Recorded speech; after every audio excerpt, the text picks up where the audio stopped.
Hermanas, hermanos, vamos a leer de nuevo el texto bíblico del Evangelio de Juan y lo vamos a hacer en dos partes. La primera, que abarca los versículos 1 al 10 y narra la resurrección de Jesús. Y en la segunda parte, en los versículos 11 al 18, donde vemos la aparición de Jesús a María Magdalena. El primer día de la semana, María Magdalena fue de mañana, siendo aún oscuro, al sepulcro, y vio quitada la piedra del sepulcro.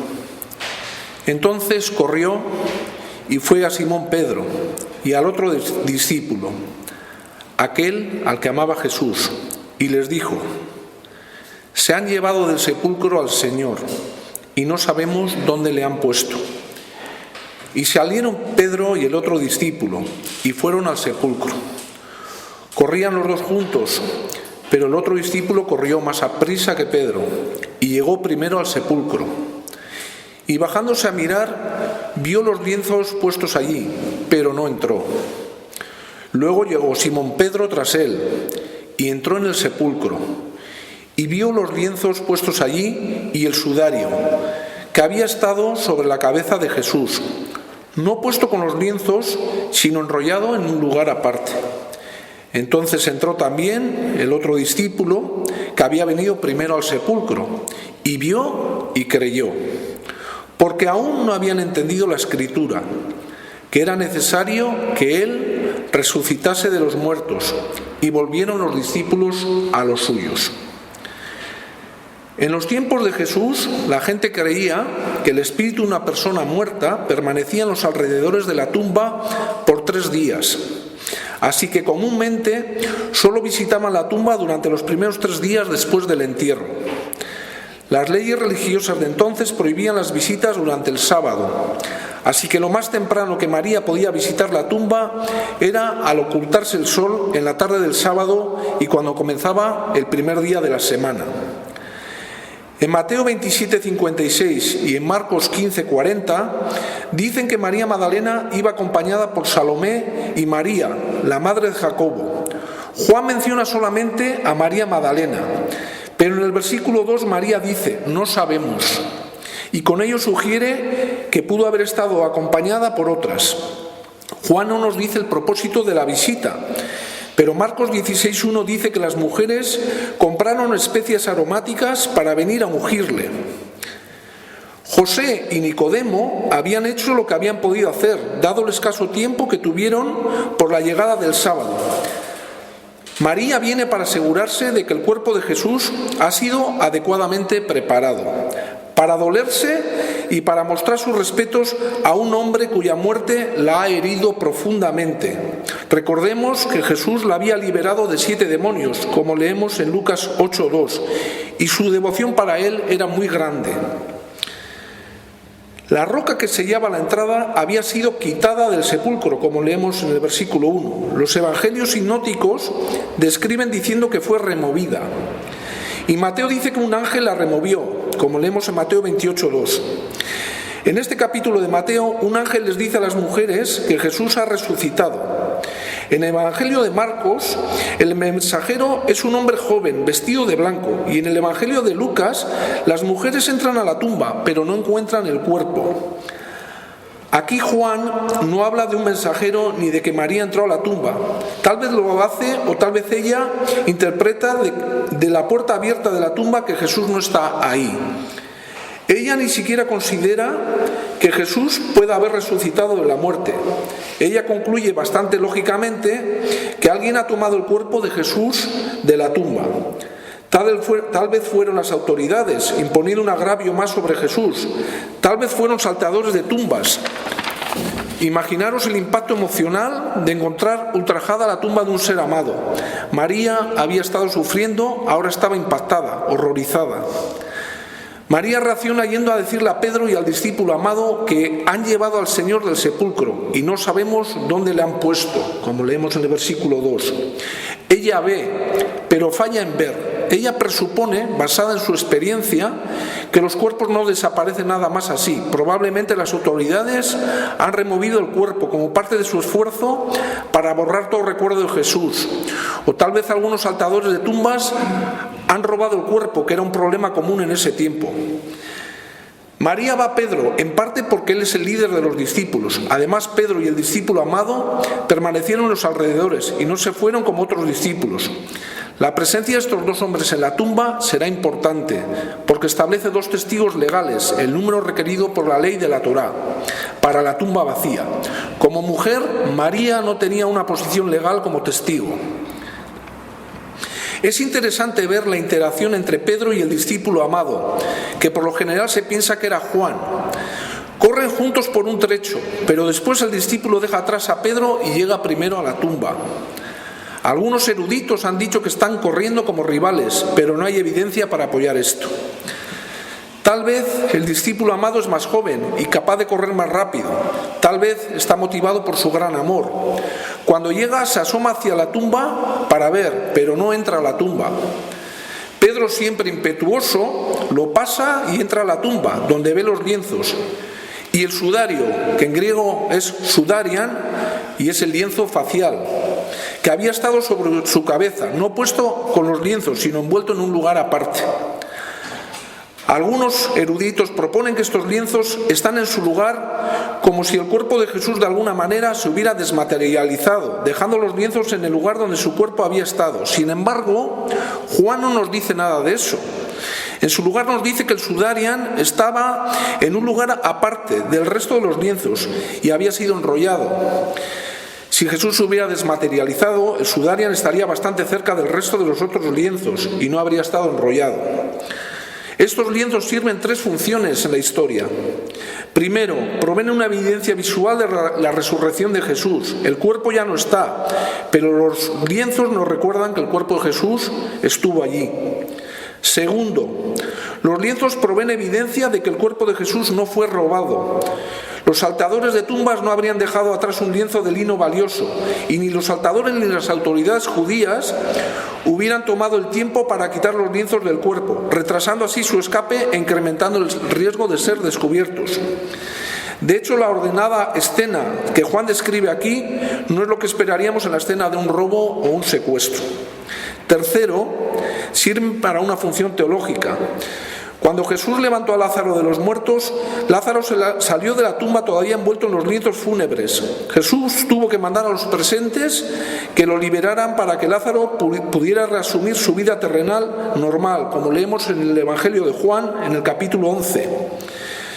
Sin embargo, cuando Jesús salió de la tumba lo hizo desatado, tal vez simbolizando, como dijo Wesley Murray, su resurrección a la vida del orden eterno de Dios. Entonces el otro discípulo vio y creyó, como vemos en el versículo 8. ¿Pero qué creyó?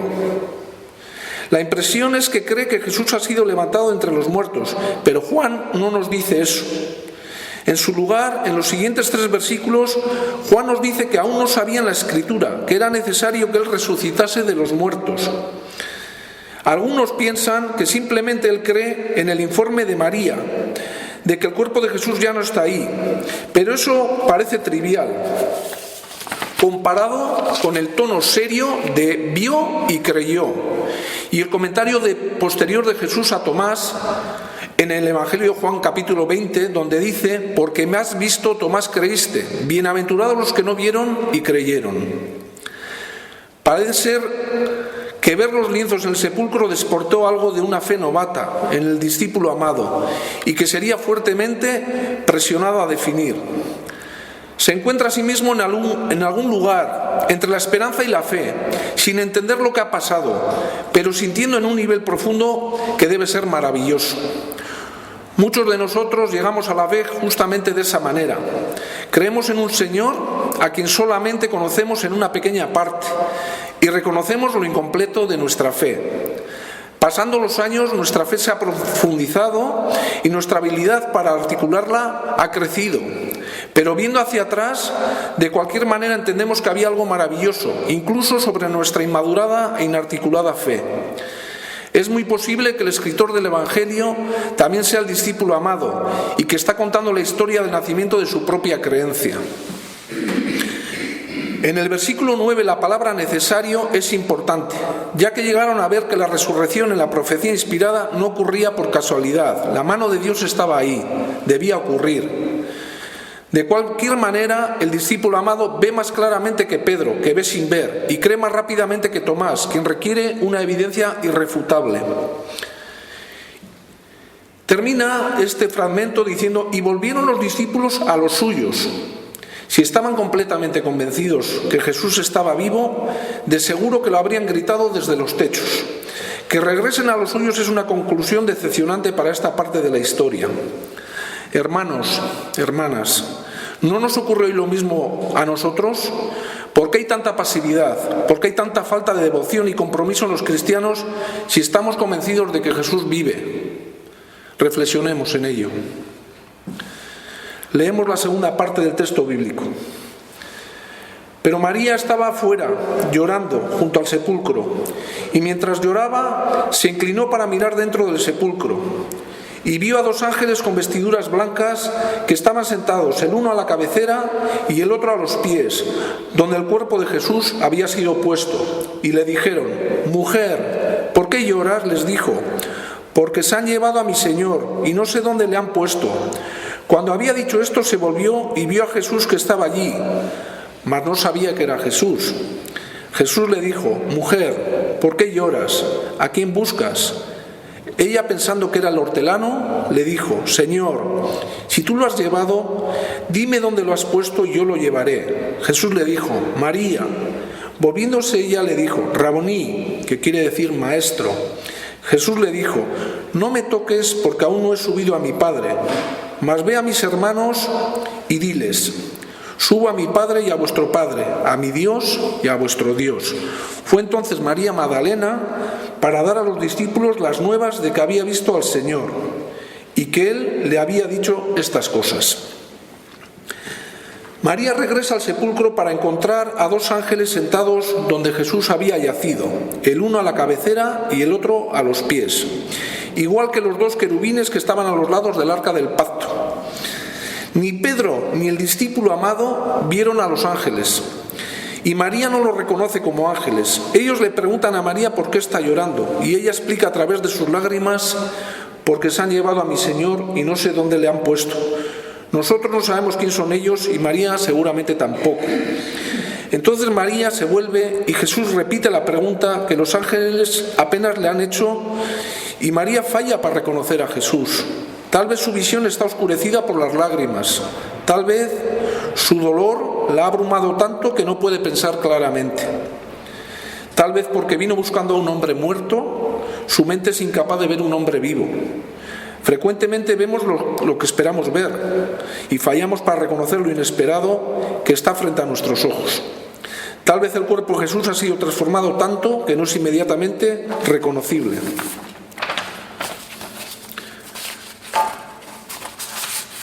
Encontramos aquí algo irónico. Los opositores de Jesús, por su hostilidad hacia él, fallan en ver al Mesías en medio de ellos. Ahora los amigos de Jesús, debido a su amor por él, también fallan en verlo. También hay tensión espiritual aquí. Por un lado, el cuerpo resucitado de Jesús puede ser tocado y manejado, como vemos en Juan 20 y en Lucas 24. Lleva las marcas de las heridas infligidas en el cuerpo de Jesús de antes de su muerte. Y no solamente cocina pescado, sino que come, como vemos en Lucas 24. Por otro lado, el cuerpo resucitado de Jesús aparentemente se levantó a través de los lienzos fúnebres y aparece en un cuarto cerrado, y algunas veces no es, al menos inicialmente, reconocido. Hay algo amoroso sobre Jesús haciendo su primera aparición ya resucitado a María Magdalena, que es un personaje menor en este Evangelio. Nosotros pensaríamos que Jesús concedería este honor a uno de los discípulos de su círculo íntimo o a su madre, pero los caminos de Dios no son nuestros caminos. Nosotros no hubiéramos escogido a María Magdalena para este honor, pero tampoco hubiéramos escogido al tramposo Jacob para mantener la promesa de la gran nación, o a David para derrotar al gigante, o a Saulo para ser misionero. Dios llama a quien Dios llama. María se dirige a Jesús, a quien toma por el jardinero, con la palabra Kyrie, que la Reina Valera traduce como Señor. Jesús se dirige a ella por su nombre, María. Al oír su nombre y la voz de Jesús, María lo reconoce. Y entonces se dirige a él como Raboní. María, al igual que los discípulos de Emaús, no reconoce a Jesús hasta que un acto específico levanta el velo de sus ojos. Los discípulos de Emaús lo reconocen cuando partió el pan con ellos. María lo reconoce cuando la llama por su nombre. Este incidente nos recuerda las palabras de Jesús en el Evangelio de Juan capítulo 10. Y a sus ovejas llama por nombre y las saca. Y cuando ha sacado fuera todas las propias, va delante de ellas y las ovejas le siguen porque conocen su voz. La palabra de María, Raboní, causa confusión. Juan nos dice que significa maestro, una palabra menor que Señor, que usó un poco antes en el versículo 13. Algunos eruditos hacen notar que Raboní fue usada para hablar de Dios y sugieren que María la está usando para referirse a Jesús como deidad. Eso es posible, pero la palabra no siempre fue usada para hablar de Dios y la traducción de Juan, maestro, sugiere un significado menor. La multiplicidad de explicaciones sugiere que nadie ha encontrado realmente una buena. No me toques, porque aún no he subido a mi Padre, mas ve a mis hermanos y diles, subo a mi Padre y a vuestro Padre, a mi Dios y a vuestro Dios. Versículo 17. Este versículo ha generado muchos comentarios. ¿Por qué Jesús le prohíbe a María que lo toque y luego invita a Tomás a que lo haga? ¿Cuál es la relación entre tocar y la ascensión? Cuando Jesús habla de sus hermanos, ¿está hablando de sus hermanos carnales o de sus discípulos? ¿Cómo el tiempo de la ascensión en el Evangelio de Juan se relaciona con el de Lucas y el de Hechos de los Apóstoles? Los eruditos difieren en estos asuntos, pero la opinión preponderante es que María se ha tirado a los pies de Jesús y en su gran gozo está fuertemente agarrada a él. Jesús le manda no agarrarse a él porque está ascendiendo al Padre y por lo tanto ya no es capaz de reasumir su vida como lo había conocido antes. En este Evangelio su resurrección y su ascensión constituyen un solo evento en vez de dos. Está en el proceso de la ascensión, parte de la glorificación, que es necesaria para permitir el don del Espíritu, como leemos en Juan 7:39. Más que aferrarse a Jesús, María debe ir a sus hermanos, sus discípulos. Él y sus discípulos son hermanos por virtud del hecho de que tienen al mismo Padre, mi Padre y a vuestro Padre, a mi Dios y a vuestro Dios, como dice Jesús. Esta es la primera vez en este Evangelio que Jesús se refiere a sus discípulos de esta manera. Hasta ahora, solo Jesús ha sido el Hijo de Dios. La hora de Jesús, que dentro de poco terminará en la ascensión de Jesús al Padre, creará una nueva situación, donde el Dios y Padre de Jesús también será el Dios y Padre de los hermanos de Jesús, y ellos ya no serán los discípulos de Jesús, sino sus hermanos. Voy terminando. Mientras que el Evangelio de Juan ve una ascensión inmediata, más que 40 días después, esto no necesariamente está en conflicto con el relato de Lucas y de Hechos. En Lucas y Hechos, después de su resurrección, Jesús apareció a sus discípulos muchas veces, pero no estuvo continuamente con ellos como en los días antes de su crucifixión. Su morada, su hábitat, ya no era esta tierra. En su cuerpo espiritual, para usar el lenguaje de Pablo, ya no estaba restringido como en los días de su carne, sino que ya estaba glorificado. Su partida final fue dramática y decisiva, así que la finalidad de lo que se estaba llevando a cabo fuera clara. En ese sentido, en ambos relatos de Juan y Lucas Hechos, Jesús está en el proceso de ascender al Padre hasta la culminación de la ascensión. María obedece yendo a los discípulos y anunciando que había visto al Señor y diciéndoles todo lo que Él había dicho a ella. Jesús le da un encargo a María Magdalena. Ella es la testigo y misionera del acontecimiento de la resurrección. Amado Padre, gracias por traernos hoy tu palabra y en ella el anuncio de la resurrección de tu Hijo Jesucristo, como lo hizo María Magdalena en aquellos días con tus discípulos. Que este acontecimiento que hoy recordamos avive y fortalezca nuestra fe, como lo hizo entonces con Juan, Pedro, María Magdalena y todos los discípulos. Que la resurrección de Cristo sea una llama viva en nuestros corazones, que nos mantenga firmes y unidos en la fe de nuestro Señor Jesucristo. Amén. Amén.